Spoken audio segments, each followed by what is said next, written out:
Hello students, आज हम chapter 3 playing with numbers की एक्सरसाइज 3.6 के क्वेश्चन नंबर 2 एंड 3 करेंगे। फर्स्ट क्वेश्चन हमने लास्ट वीडियो में कवर कर लिया था। इस एक्सरसाइज के दो क्वेश्चन हमारे बचते थे, सेकंड एंड थर्ड, वो हम इस वीडियो में कवर करेंगे। तो सेकंड क्वेश्चन पे आ जाइए आप। सेकंड क्वेश्चन क्या कह रहा है, what is the HCF of two consecutive numbers. इसमें तीन पार्ट हैं। हमने एचसीएफ निकालना सीखा था लास्ट वीडियो में। तो फर्स्ट पार्ट में, ए पार्ट में वो कह रहा है कि दो कंसेक्यूटिव नंबर्स का एचसीएफ क्या होगा, दो कंसेक्यूटिव इवन नंबर्स का एचसीएफ क्या होगा और दो कंसेक्यूटिव ओड नंबर्स का एचसीएफ क्या होगा। तो फर्स्ट वाला पार्ट हम करते हैं। पहले देखिए, दो कंसेक्यूटिव नंबर्स होते कौन से हैं। कंसेक्यूटिव मतलब लगातार जो नंबर आते हैं, जैसे 2 और 3 हो गए, 3 और 4 हो गया, 4 5 हो गया, 9 एंड 10 हो गया, 15 16 हो गया। तो उन नंबर्स को हम कंसेक्यूटिव नंबर कहते हैं। अगर एग्जांपल लेकर मैं बात करूँ तो मान लीजिए हमारे पास दो कंसेक्यूटिव नंबर है 4 एंड 5। जब हम इसका एचसीएफ निकालेंगे तो हमारे पास कॉमन फैक्टर क्या आएंगे, हम 4 के फैक्टर्स लिखेंगे। 4 के फैक्टर्स कितने क्या क्या होंगे, 1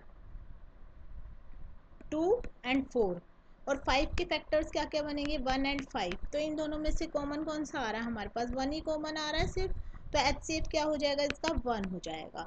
तो ऐसे आप कोई भी एग्जांपल लेकर देख लीजिए, जब हम दो कंसेक्यूटिव नंबर्स लेंगे तो हमेशा उसका एचसीएफ 1 ही आएगा।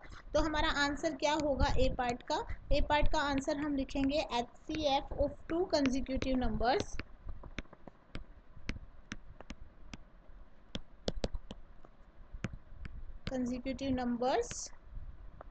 बी 1 होगा। ठीक है, इसके बाद सेकंड पार्ट है दो इवन नंबर्स, दो कंसेक्यूटिव इवन नंबर्स। अब कंसेक्यूटिव इवन नंबर्स मतलब लगातार जो दो इवन नंबर आ रहे हैं, जैसे 2 और 4 हो गया, 2 के बाद जस्ट 4 आता है इवन नंबर, तो 2 और 4 कंसेक्यूटिव इवन नंबर है। 6 एंड 8 है, 4 एंड 6 है, 10 एंड 12 है, ये सब क्या है, कंसेक्यूटिव इवन नंबर्स है। अब अगर हम इसका भी एग्जांपल लेकर समझे तो मान लीजिए मैंने 6 और 8 ले लिए, दो कंसेक्यूटिव इवन नंबर्स हैं ये हमारे पास। तो 6 के फैक्टर्स क्या क्या बनेंगे, 1 2 3 एंड 6। इसी तरीके से 8 के फैक्टर क्या क्या बनेंगे, 1 2 4 एंड 8।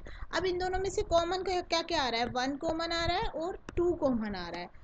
तो कॉमन फैक्टर्स में भी हमें हाईएस्ट वाला लेना है, यानी कि 2।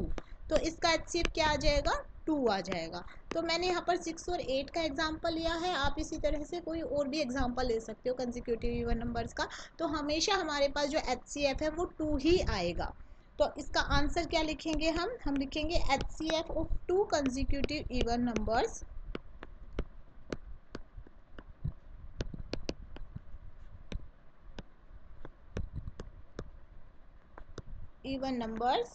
बी 2, हमेशा 2 ही आएगा। अब नेक्स्ट देखिए, नेक्स्ट कह रहा है दो कंसेक्यूटिव ओड नंबर्स अगर हम लें तो उसका एचसीएफ क्या आएगा।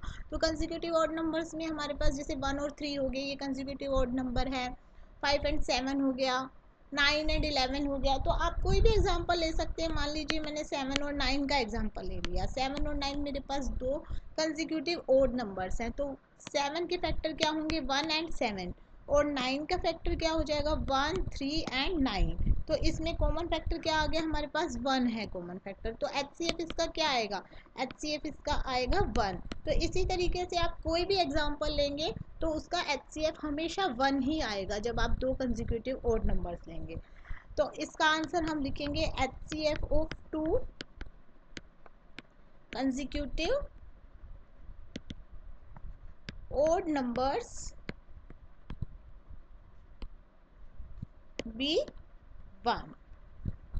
ओड नंबर्स का एचसीएफ क्या आएगा, 1 आएगा। तो ये तो था हमारा सेकंड क्वेश्चन। अब हम थर्ड क्वेश्चन पे चलते हैं। थर्ड क्वेश्चन में क्या कह रहा है, एचसीएफ ऑफ को prime numbers 4 and 15 was found as follow by factorization. ये कह रहा है कि 4 और 15 हमारे पास दो नंबर हैं, उसका एचसीएफ हम कैसे निकाल रहे हैं। 4 के इन्होंने फैक्टर लिख दिए, प्राइम फैक्टराइजेशन में लिखा 4 को 2 इंटू 2, 4 को प्राइम फैक्टराइजेशन में लिखा है 2 इंटू 2। एंड 15 को क्या लिखा है, 15 को लिखा है 3 into 5। Since there is no common prime factor, इसके अंदर कोई भी कॉमन प्राइम फैक्टर नहीं आ रहा, क्योंकि 4 के फैक्टर्स में 2 आ रहा है और 15 के फैक्टर्स में 3 और 5 आ रहा है, तो कोई भी कॉमन नहीं है। सो HCF ऑफ 4 एंड 15 इज 0, इसलिए 4 और 15 का HCF 0 है। Is the answer correct? तो ये पूछ रहा है कि क्या ये आंसर करेक्ट है, क्या इसका HCF 0 ही आएगा? If not, what is the correct HCF? अगर ये आंसर ठीक नहीं है तो करेक्ट आंसर आप बताइए कि करेक्ट HCF क्या होगा। 0 कभी भी नहीं आता है HCF। आप यहाँ पर देखिए 1 जो है यहाँ पर हिडन है, क्योंकि हम यहाँ पर 4 के जब फैक्टर्स लिखते हैं, मान लीजिए 4 के फैक्टर लिखेंगे तो हम 1 इंटू 2 इंटू 2 भी लिख सकते हैं। 1 को हम मेंशन नहीं करते, दिखाते नहीं है प्राइम फैक्टराइजेशन में, क्योंकि 1 जो है प्राइम नहीं होता, इसलिए नहीं दिखाते। लेकिन 1 जो है वो हिडन है। इसी तरीके से 15 को हम लिख सकते हैं 1 इंटू 3 इंटू 5, ये 1 जो है हिडन है। तो 1 जो है वो 4 का भी फैक्टर है और 1 15 का भी फैक्टर है, तो कॉमन फैक्टर क्या आएगा? 1 आएगा।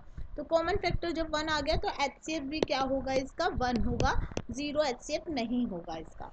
तो इसके आंसर में हम लिखेंगे नो, कि जो आंसर जो है वो करेक्ट नहीं है, और the correct HCF is, the correct HCF is 1, correct HCF 1 है। तो इसके साथ ये एक्सरसाइज हमारी ख़त्म हो गई है, तो इसकी आप प्रैक्टिस कर लेंगे और अगला टॉपिक हम नेक्स्ट वीडियो में करेंगे। तब तक के लिए बाय, थैंक यू।